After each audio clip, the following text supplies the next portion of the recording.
마태복음 20장 1절로 26절까지 말씀 우리 함께 하나님의 말씀을 받겠습니다. 하루는 예수께서 성전에서 백성을 가르치시며 복음을 전하실 때 대제사장들과 서기관들이 장로들과 함께 가까이 와서 말하여 이르되 당신이 무슨 권위로 이런 일을 하는지 이 권위를 준 네가 누구인지 우리에게 말하라. 대답하여 이르시되 나도 한 말을 너희에게 물으리니 내게 말하라. 요한의 침례가 하늘로부터냐 사람으로부터냐?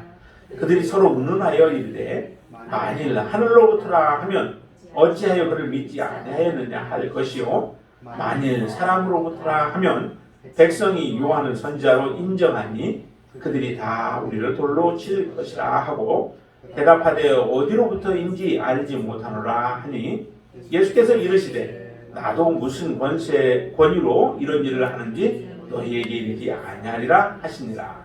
그가 또 이 비유로 백성에게 말씀하시기 시작하시니라. 한 사람이 포도원을 만들어 농부들에게 새로 주고 타국에 가서 오래 있다가 때가 이름에 포도원 소출 얼마를 바치게 하려고 한 종을 농부들에게 보내니 농부들이 종을 몹시 때리고 거저 보내었거늘 다시 다른 종을 보내니 그도 몹시 때리고 능욕하고 거저 보내었거늘 다시 세 번째 종을 보내니 이 종도 상하게 하고 내쫓은지라. 포도원 주인이 이르되 어찌할까? 내 사랑하는 아들을 보내리니 그들이 혹 그는 존대하리라 하였더니 농부들이 그를 보고 서로 의논하여 이르되 이는 상속자니 죽이고 그 유상을 우리의 것으로 만들자 하고 포도원 밖에 내쫓아 죽였느니라. 그런즉 포도원 주인이 이 사람들을 어떻게 하겠느냐? 와서 그 농부들을 진멸하고 포도원을 다른 사람들에게 주리라 하시니 사람들이 듣고 이르되 그렇게 되지 말지어다 하거늘 그들을 보시며 이르시되 그러면 기록된 바 건축자들의 버린 돌이 모퉁이의 머릿돌이 되었느니라 하니 어찌미냐. 무릇 이 돌 위에 떨어지는 자는 깨어지겠고 이 돌이 그 사람 위에 떨어지면 그를 가루로 만들어 흩으리라 하시니라. 서기관들과 대제사장들이 예수의 이 비유는 자기들을 가리켜 말씀하심인 줄 알고 즉시 잡고다 하되 백성을 두려워하더라. 이에 그들이 엿보다가 예수를 총독의 다스림과 권세 아래에 넘기려 하여 정탐들을 보내어 그들로 스스로 의인인 채 하며 예수의 말을 책잡게 하니 그들이 물어 이르되 선생님이여 우리가 아노니 당신은 바로 말씀하시고 가르치시며 사람을 외모로 취하지 아니하시고 오직 진리로 하나님의 도를 가르치시나이다. 우리가 가이사에게 세를 바치는 것이 옳으니까 옳지 않으니까 하니 예수께서 그 한계를 아시고 이르시되 데나리온 하나를 내게 보이라. 누구의 형상과 글이 여기 있느냐? 대답하되 가이사의 것이니이다. 이르시되 그런즉 가이사의 것은 가이사에게 하나님의 것은 하나님께 바치라 하시니 그들이 백성 앞에서 그의 말을 능히 책잡지 못하고 그의 대답을 놀랍게 여겨 침묵하니라. 아멘. 우리 20장의 말씀을 통해서도 우리가 하나님의 나라에 들어가기 위하여 하나님의 나라에 들어가려면 어떻게 우리가 해야 하는가라고 하는 부분에 초점을 맞추고 하나님의 말씀을 우리가 함께 같이 보기를 원합니다. 특별히 오늘 본문에서는 등장하는 사람들이 거기에 대제사장들, 서기관들 그리고 장로들이 함께 예수님께 찾아왔던 거죠. 가까이 와서 예수님께 말씀합니다. 예수님이 이제 성전에서 하나님의 말씀을 가르치고 있었던 거죠. 성전에서 백성을 가르치며 복음을 전했다라고 얘기돼요. 어쨌든 성전에서 성경을 가르치고 그리고 복음을 증거하는 그 일은 참 복된 일이잖아요. 누구를 떠나서 사실은 이 일은 해야 할 일들이에요. 그런데 복음을 믿지 않고 하나님에 대해서 온전한 믿음을 갖지 아니하는 자들은 그 예수님이 하시는 모든 일들이 사실은 거꾸롭게 느껴지는 거죠. 마땅치 아니한 겁니다. 그래서 어떻게 해서든 예수가 바로 이 일들을 못하게 하기 위한 그런 마음이 있었던 것이죠. 그렇기 때문에 이들은 특별히 그 예수님께 와가지고 권위의 문제를 가지고 얘기를 해요. 누가 당신에게 이렇게 가르치라고 하는 그런 권위를 주었느냐? 누구의 말을 듣고 지금 너희가 여기에서 이렇게 사람들을 가르치고 복음을 전하냐라고 하는 것이죠. 이 말씀을 우리가 딱 들으면서 우리는 이제 곧바로 대답을 하겠죠. 그런데 예수님께서는 그 말을 듣고 나서 그들에게 다시 한번 질문을 하게 됩니다. 질문을 하는데 그 질문이 어떤 질문이에요? 침례 요한에 대한 거죠. 침례 요한이 침례를 주는 것이 과연 어떤 권위로 인하여서 침례 요한이 바로 이런 침례를 주느냐라고 하는 질문이에요.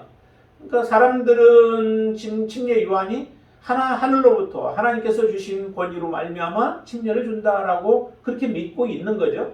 그렇지만은 그것조차도 받아들이지 않고 있는 사람들이 지금 여기에 얘기하는 대제사장들이나 서기관들, 장로들 이와 같은 사람들은 그것조차도 사실 받아들이고 싶지 아니한 거예요. 정말 그것을 제대로 받아들였다면은 이 사람들은 얘기했겠죠. 그 침례 그거는 하늘로부터 온 것이야 라고 분명하게 대답했을 거예요. 그러나 믿지 못하기 때문에 그걸 받아들이지 않기 때문에 그 말을 하기가 싫은 거예요. 하늘로부터 왔다라고 하는 말을 한다면은 얼마나 사람들이 좋아하겠어요. 사람들이 다 그렇게 믿고 받아들이고 있기 때문에 실제적으로 한번 요한복음을 한번 볼까요? 요한복음의 말씀을 한번 보세요. 요한복음 1장을 보실까요? 1장 25절 말씀 보세요. 요한복음 1장 25절 같이 한번 읽을까요? 또 물어 이르되 내가 만일 그리스도도 아니요 엘리야도 아니요 그 선지자도 아닐진데 어찌하여 침례를 베푸느냐라고 하는 사람들이 또 여기도 있잖아요. 그러니까 동일 인물들일 것 같아요. 침례 요한이 침례를 베풀면서 어떤 그 사람들의 인기를 모아가고 또 하나님의 말씀을 선포하는 것에 대해서 못마땅히 하는 사람들, 그 사람들이 지금 질문을 하는 거죠. 내가 그리스도도 아니고 엘리야도 아니고 선지자도 아니라면 내가 왜 그 침례를 베푸느냐라고 하는 그런 시비를 걸게 되어진 거죠. 그때 이제 쭉 뒤에 보면은 뒤에서 나오는데 이렇게 얘기를 하죠. 침례를 베푸는 이유가 있습니다. 31절 한번 보세요. 31절 나도 그를 예수죠. 나도 그를 알지 못하였으나 내가 와서 물로 침례를 베푸는 것은 그를 이스라엘에 나타내려 함이라라고 얘기해요. 예수님을 이스라엘 가운데 나타내고자 하는 것이 요한의 그 침례의 목적이 있었던 거죠. 침례를 통하여서 예수가 정말 누구인가, 하나님이 보내신 그 메시아가 누구인가라고 하는 것을 보여주기 위함이에요. 그렇기 때문에 하나님께서 특별히 그에게 말씀하셨던 거죠. 33절 보세요. 33절 같이 읽습니다. 나로 그를 알지 못하였으나 나를 보내어 물로 침례를 베풀라 하신 그이가 그야 나에게 말씀하시되 성령이 내게서 내려서 누구 위에든지 머무는 것을 보거든 그가 곧 성령으로 침례를 베푸시는 이인 줄 알라 하셨기에 그렇게 행했다라고 하는 거죠. 하나님의 음성이 있었던 거예요. 그리고 이제 침례를 베풀고 나서 올라올 때도 하늘 문이 열면서 하나님의 음성이 들려졌던 것들을 우리가 알 수 있게 되죠. 그렇기 때문에 이와 같은 모습들을 본 사람이라면, 그것을 받아들이는 사람들이라면 침례 요한이 지금 행하고 있는 일들이 누구로부터 온 것인가는 어린 아이들도 많이 다 알게 되어지죠. 그러나 그들의 마음이 강팍하고 정말 예수 그리스도를 마음에 모셔드리기를 원치 않냐고 말씀을 받아들이고자 하는 마음이 없기에, 그런 마음이 없으니까 침례 요한에 대해서도 제대로 말을 못하게 되어지죠. 그래서 침례 요한이 누구로부터 어디로부터 왔는지를 그들 스스로 이렇게 하는 이야기들을 들어보세요. 6절 말씀 보면은 만일 사람으로부터라 하면은 백성이 요한을 선지자로 인정하니 그들이 다 우리를 돌로 칠 것이라. 그러자 하늘로부터라고 하면은 이미 인정하는 것이 되어지기 때문에 그 말도 못하고 이렇게 자기들은 모른다라고 아주 교묘하게 예수님의 질문을 그들이 넘기는 모습들을 봐요. 그러나 예수님은 이미 그들의 마음을 다 알고 계시죠. 여러분들의 마음속에는 어떻습니까?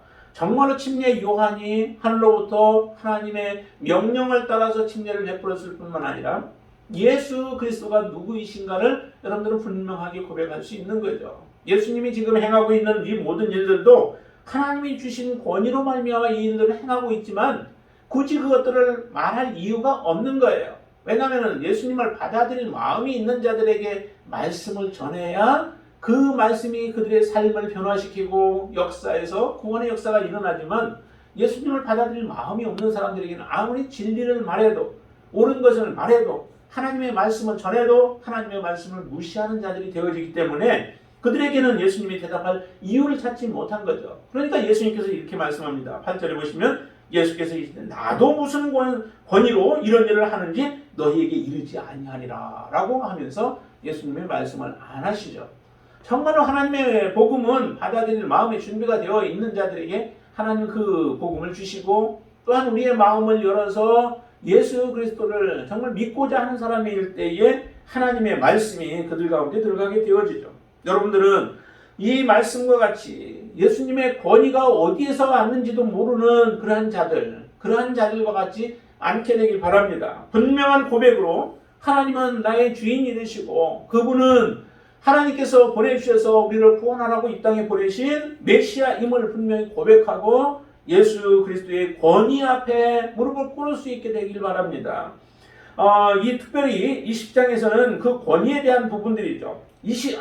우리 앞에서 보았던 19장에서도 많이 다뤘던 내용이 뭐예요? 왕위에 대한 것 아니겠습니까? 왕위, 왕권을 가지고 오시는 분에 대해서 우리는 어떻게 해야 될 것인가? 그분을 정말 받아들이는 자와 받아들이지 않는 자가 분명하게 하나님은 구분되어지죠. 받아들이는 자들에게는 하나님의 구원이 그 가운데 임한다고 말씀하시고, 받아들이지 아니하는 예루살렘 성, 그렇게 하나님이 사랑했던 것, 하나님의 이름까지도 두고 그곳에 아주 거룩한 성전까지도 두었던 그 예루살렘 성조차도 하나님은 고난 가운데 빠지게 만들고 돌 하나가 돌 위에 놓이지 아니하도록 하나님 그렇게 허락해 버리시는 거예요.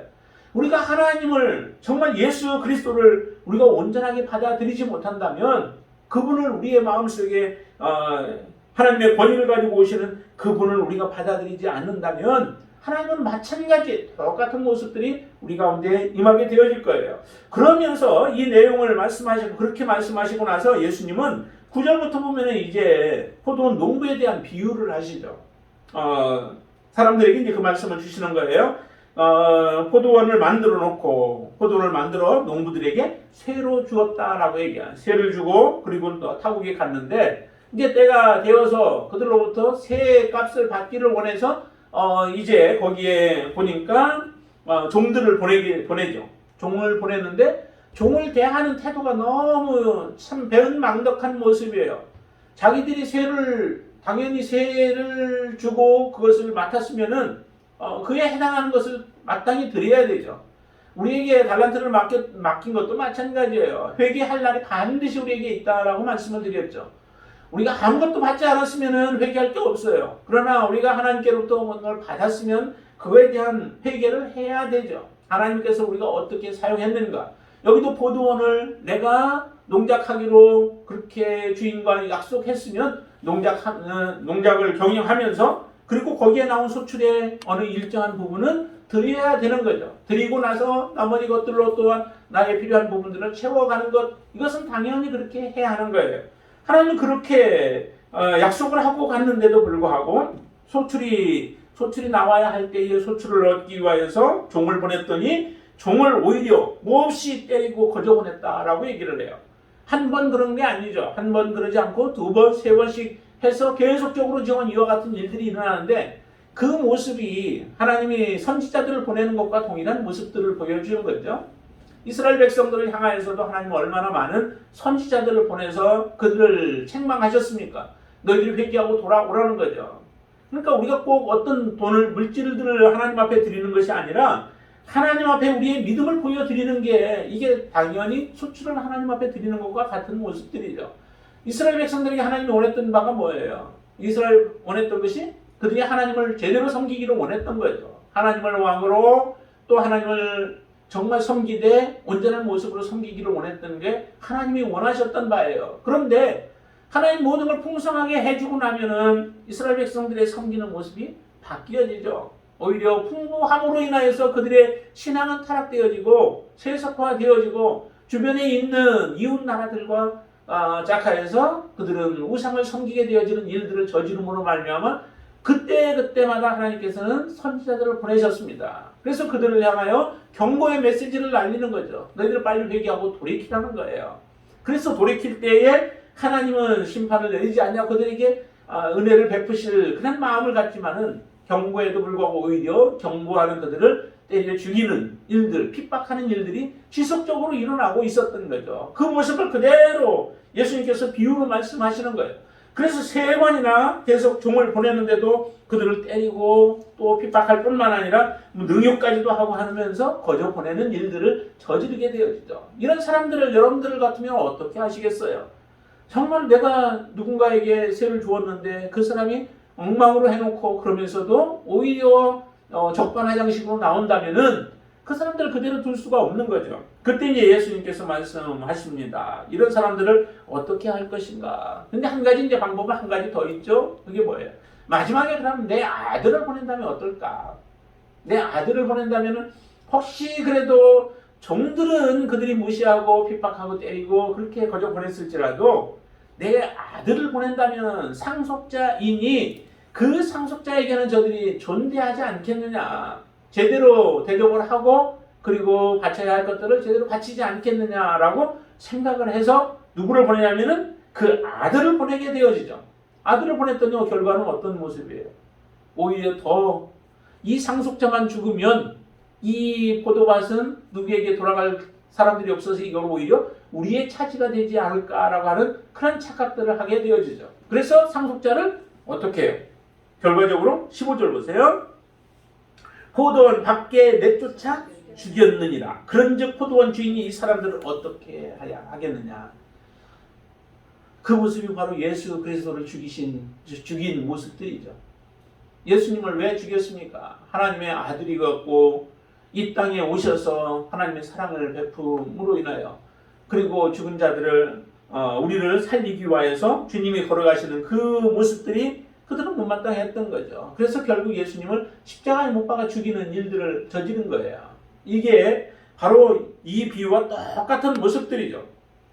그래서 주인이 이렇게 되어진 되어진 그런 상황 속에서 어떻게 해야 될까? 16절입니다. 한번 보세요. 와서 그 농부들을 진멸하고 포도원을 다른 사람들에게 주리라 라고 얘기합니다. 실제적으로 이방인들에게 복음이 들어오게 되어진 그 이유 중에 하나도 이스라엘 백성들이 넘어짐으로 말미암아 복음이 우리에게 돌아오게 되어진 거죠.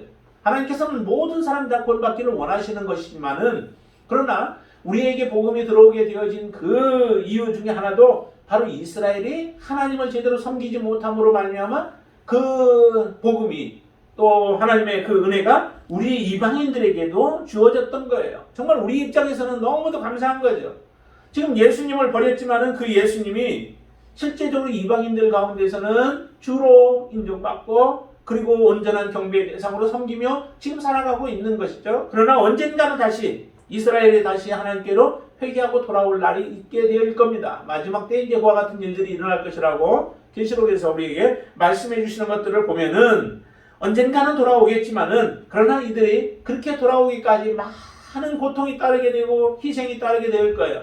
많은 하나님의 심판이 그들 가운데 임하게 되어질 거예요. 그래서 이렇게까지도 얘기하죠. 건축자들이 버린 돌이 모퉁이의 머릿돌이 되었다라고 말씀하시면서 예수님은 정말 심판주로 임하여서 사람들을 그 죄에 대한 부분들을 다스리시는 그 주권을 우리에게 말씀하시는데요. 18절 말씀 같이 한번 읽어보겠습니다. 무릇 이 돌들 위에 떨어지는 자는 깨어지겠고 이 돌이 사람 위에 떨어지면 그를 가루로 만들어 흩으리라 하시니라. 주님의 심판이죠. 주권을 가지고 이제 오실 때 지금 조림해서 하셨을 때에는 실제적으로 이와 같은 온전한 일들이 이루어지지 않지만은 그러나 마지막 이제 주께서 모든 권세를 가지고 오실 때는 이와 같은 일들이 일어날 거예요.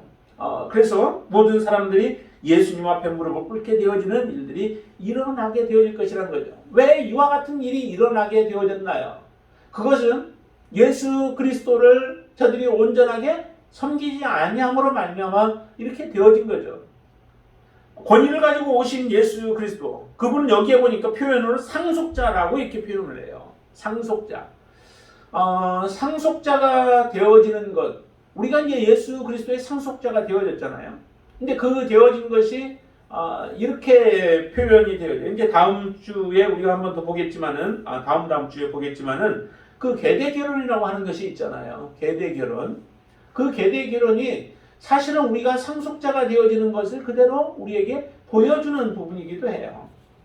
여자를 통하여서 남자가 죽게 될 때, 남편이 죽게 되어질 때에 그 아내와 또 동생들이 이제 결혼을 하게 되어지죠. 그로 인해서 씨를 잇게 하는 것처럼 이스라엘이 하나님 앞에 무너짐으로 말미암아 그 상속자 되신 예수 그리스도 그분을 통하여서 우리가 하나님의 진정한 상속자가 되어질 수 있도록 해주신 것이 그런 계대 결혼의 그 내용들과 우리가 상속자가 되어지는 것과 같은 그런 비유의 모습들을 보여줍니다. 이렇게 예수님께서 이 땅에 권위를 가지고 오셨고 상속자로 오셨음에도 불구하고 받아들이지 아니함으로 말미암아 저들은 하나님의 심판을 받게 되어지고 또한 받아들이는 자들에게는 구원의 놀라운 역사를 이루어 주시죠. 그러면서 이제 19절부터 보시면은 거기에 그 예수님을 어떻게 해서든 잡고자 하는, 죽이고자 하는 그런 악한 계획들을 가지고 있었습니다. 그런데 그 계획들이 번번이 실패를 하게 되어지죠. 앞에서도 권위에 대한 부분을 말하고, 그러고 나서도 그 다음에도 보면 예수님을 어떻게 해서든 죽이려고 생각을 하는데, 죽이려고 하다 보니까 항상 따라다니는, 예수님을 추종하는 그런 무리들이 있습니다. 그 무리들 때문에 예수님을 죽이지는 못하는 거죠. 오늘 본문에서도 그렇게 얘기해요. 19절 보시면은 서기관들과 대제사장들이 예수의 이 비유가 자기들을 가리키고 있다라고 하는 것은 너무도 뻔하게 아는 거예요. 다른 사람들을 위한 비유가 아니라 지금 예수님을 받아들이지 않고 예수님에 대해서 못마땅하게 생각하면서 어떻게 해서든 예수님을 죽이려고 하고 있는 우리들을 향해서 지금 이 비유를 한 것이다 라고 하는 것은 너무도 잘 캐치를 한 거죠. 그러자 그들의 마음속에 더 악한 마음들이 생겨지는 겁니다. 그래서 어떻게 해요? 자기들을 가리켜서 말씀하시는 줄 알고 즉시 잡고자 하되 백성을 두려워하는 거죠. 백성을 두려워해요. 이 사람들의 특징이 뭐냐면 사람을 두려워하는 거예요. 우리가 누구를 두려워해야 된다라고 계속 말씀을 드렸냐면은 우리는 사람을 두려워하지 않고 하나님을 두려워해야 된다라고 말씀을 드렸잖아요. 하나님을 두려워할 때 우리는 바른 믿음으로 서게 되어야 돼요. 사람을 두려워하게 되어지면 가식적인 모습들이 되어지죠. 실제 내 속마음과 겉모습이 같지가 않은 거예요. 사람들 앞에서는 좋은 말들을 하고 또 믿는 척 우리가 행하지만은 실제적으로 내 속에서는 하나님을 받아들이지 않게 되어지는 일들이 일어나요. 그런 사람들은 반드시 하나님 앞에 심판을 받게 되어지죠. 그렇기 때문에 우리는 이런 이중적인 인격을 가지고 하나님을 섬기는 것이 아니라 보이지 아니하시는 하나님이시지만은 그 하나님을 정말 두려워해야 돼요. 예수님께서도 그렇게 했잖아요. 사람들은 우리를 두렵게 하고 우리를 위협을 하고 많은 어려움들을 줄지는 몰라요. 그렇지만 그들은 한계가 있다는 거죠. 어떤 한계일까요? 그거는 우리가 생명 있는 동안, 살아있는 동안에, 우리의 목숨이 붙어 있는 동안에는 우리를 어떻게 해서든 두렵게 하겠지만은 그러나 우리가 죽고 나면은 우리의 영혼이 있잖아요. 우리는 분명히 영혼이 있습니다. 그 영혼을 주장하지는 못한다는 거예요. 그래서 정말 두려워해야 할 분은 우리의 영혼과 우리의 육체를 다 멸하는 하나님을 두려워하는 자가 진정한 믿음, 바른 믿음을 가지고 하나님을 섬길 수 있게 됩니다. 사람만 두려워하게 되면 지금 이런 서기관들이나 대제사장들이나 바리새인들이나 장로들과 같은 이런 모습들이 생겨지게 되어집니다. 그래서 사람들 때문에 실제적으로 자기들을 가지고 있는 그 계획들을 실행하지 못해서 한 가지 방법을 강구하게 되어집니다. 그 방법이 어떤 방법일까요? 그건 예수님의 말에 잘못된 부분들을 책 잡아서 정치적으로 넘겨버리면 돼요. 그러면 다른 손에, 우리 손에 피를 묻히지 않아도 예수님을 죽일 수 있다라고 생각을 하게 되어지는 거죠. 그래서 이렇게 악한 생각들을 합니다. 자, 한번 보세요. 20절 보시면은 이에 그들이 엿보다가 예수를 총독의 다스림과 권세 아래에 넘기려 하여 정탐들을 보내어 그들로 스스로 의인인 채 하며 예수의 말을 책잡게 한다라고 하는 거죠. 예수님이 한마디 뭔가 잘못 뱉게 되면 그것을 꼬투리로 잡아서 예수님을 넘겨버리는 거예요. 정치적으로 이와 같은 일들을 행하려고 한다. 그래서 정부의 반기를 들었다. 혹시 그렇게 해서 예수님을 잡아서 결국 정치적으로 매장을 시켜버리고 아무 일도 못하게 하든지 아니면 그 반역으로 인하여서 죽이도록 만드는 방법들을 생각을 한 거죠. 그래서 예수님께 접근을 합니다. 접근해서 그들이 참 의로운 채 하죠. 21절 보니까 정말 그렇게 의로운 척. 그러나 예수님이 이걸 모르시지 않죠.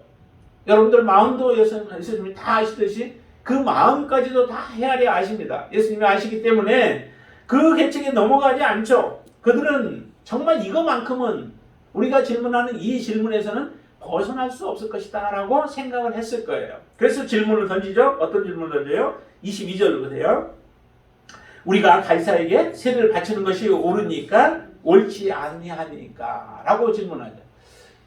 가이사에게 세를 바쳐야 합니까? 바치지 말아야 합니까? 이게 흑백 논리로 딱 대답을 해야 되면은 분명히 이건 걸려버리죠. 바쳐야 된다? 바치지 않아야 된다. 바쳐야 된다고 하면 어떻게 걸릴까요? 그러면 이제 유대인들한테 예수님은 미움을 받게 되어지죠.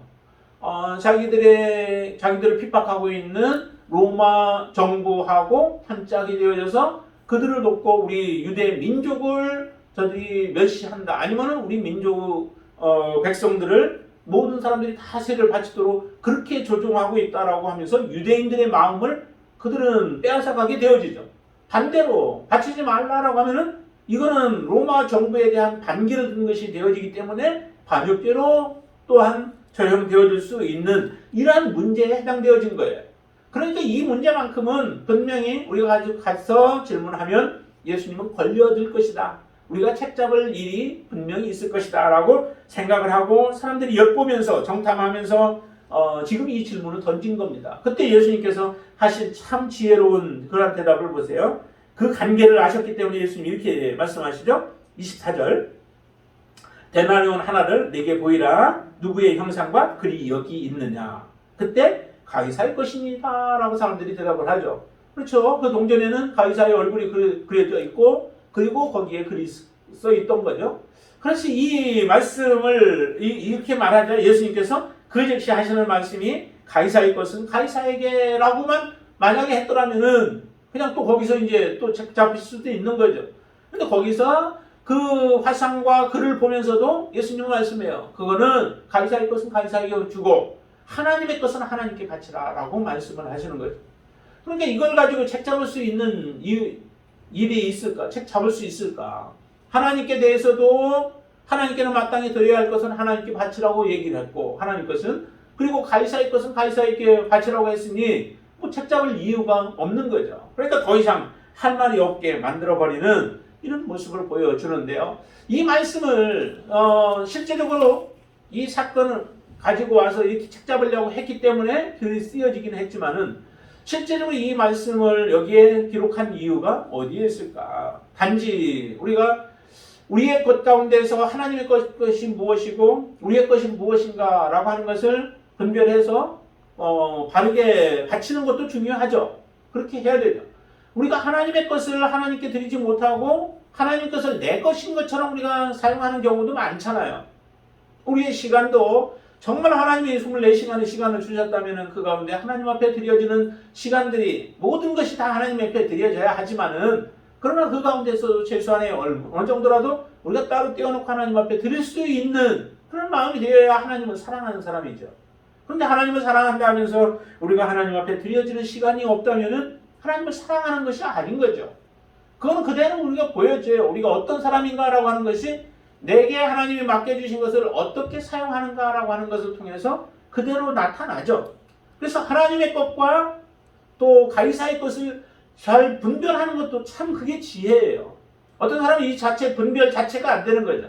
그러니까 이 모든 것을 내 마음대로 쓰는 것이 분별이 안 되기 때문에 그런 것도 있어요. 분별되어진 이후에 그 다음에 선택하지 못하고 결정하지 못하고 또 그 결심하지 못해서 그렇게 하는 경우도 있지만은 분별 자체를 못해서 우리가 하나님의 것과 가이사의 것을 분별하지 못하는 경우들도 있다라고 하는 거죠. 그러나 그런 분별은 그리스도인들이라면 웬만큼 다 할 수 있어요. 그런데 분별은 하지 않는 거죠. 하기를 싫어하는 거죠. 분별하면은 하나님 앞에 드려야 되고 하니까 그것을 우리는 피해버리는 경우들이 있어요. 그래서 하나님의 것을 하나님 앞에 우리가 바르게 드리는 것이 곧 그게 우리가 믿음으로 살아가는 거예요. 하나님의 것을 하나님의 뜻대로 사용하는 것이 그게 바로 믿음으로 살아가는 거예요. 믿음으로 내가 하나님을 믿습니다. 예수님이 구세주인 것, 메시아인 걸 믿습니다. 그렇게 고백한다고 그게 믿음이 아니라 믿음은 곧 하나님의 것을 하나님의 뜻대로 사용하는 것. 그것이 우리의 믿음인 거죠. 그리고 믿음을 지금 계속해서 여러 가지 모습으로 여러분들에게 지금 우리가 말씀을 보면서 말씀을 드렸습니다. 권위를, 예수 그리스도의 권위를 인정하는 것, 그것도 곧 믿음이죠. 예수 그리스도의 권위를 인정하지 않으면서 내가 믿음으로 하나님 앞에 살아간다라고 하는 것도 말이 안 되는 이야기예요. 예수 그리스도가 왕위를 가지고 계신 분이시다라고 하는 것에 대해서 내가 믿지 못하는 것, 받아들이지 않는 것, 그것도 우리는 믿음으로 살아가는 게 아니죠. 그러니까 믿음으로 살아간다라고 하는 것이 단순하게는 그냥 쉽지만은, 한마디로 그냥 표현하지만은 그것이 우리의 삶에 나타날 때는 다양한 모습으로 믿음으로 살아가는 모습들이 나타나게 되어지는 거죠. 그게 자연스럽게 이렇게 나타나게 되어질 때에 우리는 믿음의 삶을 살아가고 있다라고 하는 것을 우리는 보여주는 것입니다. 여러분들의 삶을 통해서 그렇게 보여줄 수 있게 되길 바랍니다. 특별히 여기서도 가이사의 것은 가이사에게, 하나님의 것은 하나님께 바치라라고 하는 것도 하나님의 예수 그리스도의 권위를 우리 권위에 복종하라는 거예요. 예수님의 권위에 우리는 순종하게 되어질 때 하나님 것을 하나님께 제대로 바치게 되어지죠. 예수님의 권위에 복종하지 않으면서 하나님 것을 하나님께 바치지 못합니다. 가이사의 것은 가이사에게 바칠 수 있는 것은 그 가이사가 자기의 주인이라고 생각하니까 가이사에게 모든 걸 바치는 삶을 살아가는 것이죠. 하나님이 여러분들의 주인이시라면은 여러분들은 하나님께 하나님 것을 마땅히 드리면서 살아가는 사람들이고 바로 그 사람들이 하나님의 나라에 합당한 사람들이라는 겁니다. 여러분들의 삶이 하나님의 나라에 합당하려면 반드시 예수 그리스도의 그 권위를 인정하고 받아들여야 돼요. 예수님이 성전에서 말씀을 가르치실 때에 그 권위를 묻기 전에 그분이 행하시는 일들에 대해서 우리가 믿음으로 받아들이고 그분을 찬양하고 그분을 높여드리며 그분이 행하시는 일들에 우리가 함께 기뻐하면서 그 일을 행할 때에 우리는 하나님의 나라의 시민으로서의 이 땅에서 지금 살아가고 있는 것이고 하나님의 언약을 받을 자들이 되어지는 거죠. 하나님의 진정한 상속자가 여러분들이 되어지시는 겁니다. 그런 삶을 하나님께서 우리에게 살아가기를 원하시는 겁니다. 그래서 여러분들의 삶 가운데 여기서 말씀한 것처럼 이 가이사의 것을 가이사에게, 하나님의 것을 하나님께 바치라라고 하는 것이 말로는 우리가 참 많이 하지만은 우리의 삶을 실제적으로 그렇게 하나님께 드리면서 여러분들의 삶을 드리면서 사실 수 있게 되길 바랍니다. 그런 자들은 반드시 하나님의 영광을 드러내며 살아가게 되어질 것이고 하나님이 기뻐하시는 그런 귀한 하나님의 자녀들이 되어질 줄로 믿습니다. 하나님의 권위 앞에 반기를 들었던 이런 어리석은 자들과 같은 삶을 더 이상 우리가 지속하지 않고 항상 하나님 앞에 순종하며 복종하며 믿음으로 살아가게 될 때 하나님의 약속이 여러분들 앞에 그대로 이루어질 줄로 믿습니다.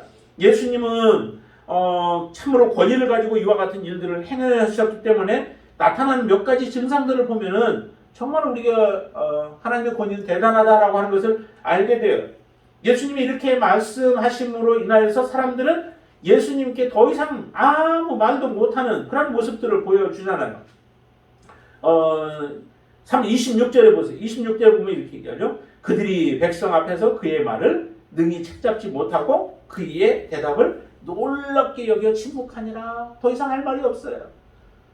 신약의 그 집사들도 세웠던 7 집사들 가운데서 하나님의 말씀을 가지고 전하잖아요. 그랬던 전하니까 다른 사람들이 그 많은 학식 있는 사람들도 그들과 함께 이야기할 때 아주 그 변론에서 그들이 지는 그런 모습들을 우리에게 그대로 보여주는데요.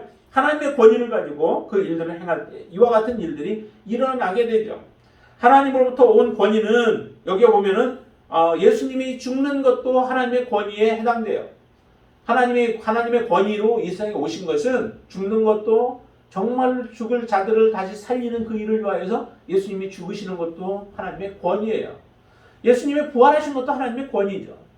예수님의 권위는 저는 부활로도 나타나고요. 또 예수님의 권위는 마지막에는 그 권세를 가지고 이 땅에 오셔서 모든 것을 하나님이 통치하시고 심판하시는 그런 권세를 가지고 오시는 분이 바로 예수 그리스도이십니다. 그 예수 그리스도가 우리의 진정한 주인이 되어지지 못한다면, 그리고 그분의 권위를 우리가 인정하지 못한다면 우리는 하나님의 자녀로 이 땅에서 온전하게 살아갈 수 없습니다. 여기에 하나님 앞에 우리가 바르게 서서 주님을 섬기는 저와 여러분들 되시기를 주님의 이름으로 축원을 드립니다. 기도하겠습니다. 주님 감사합니다. 하나님께서 정말 예수 그리스도가 이 땅에서 선을 행하시고 또한 죽은 자들을 살리시고 병든 자들을 고치시며 하나님의 나라의 복음을 증거하는 그 귀한 일들을 행함에도 불구하고 많은 사람들은 눈이 가리워져서 마음이 닫혀져서 그들이 생각이 고착되어져서 더 이상 예수 그리스도를 주님으로 맞아들이지 못하고 오히려 예수님을 대적하는 자들로 되었습니다. 종교 지도자들이었고 또한 사람들로부터는 존경을 받고 인정을 받는 사람들이었지만 하나님 앞에서는 이처럼 하나님을 방해하는 자들이었고 대적자들이었습니다. 우리의 모습 가운데 이런 모습이 없도록 날마다 우리의 자신을 지켜보게 하여 주시고 또한 돌아보게 하여 주시옵소서. 하나님 앞에 정결한 모습으로 서게 하시고 거룩한 모습으로 서게 하시고 또한 선한 싸움을 싸우며 살아가는 믿음의 삶이 되어지도록 역사하여 주시옵소서. 예수님은 왕권을 가지고 이 땅에 오셨고 예수님은 권위를 가지고 이 땅에 오신 예수 그리스도가 나의 진정한 주인으로 모시고 살아가는 삶이 되도록 역사하여 주시옵소서. 주님의 나라에 합당한 자로 주께서 우리의 상속자가 되어주셔서 우리를 하나님의 나라로 인도케 해주시는 그 놀라운 은혜를 우리가 믿음으로 보며 살아가게 하여 주시옵소서. 예수님의 이름으로 간절히 기도드리옵나이다. 아멘.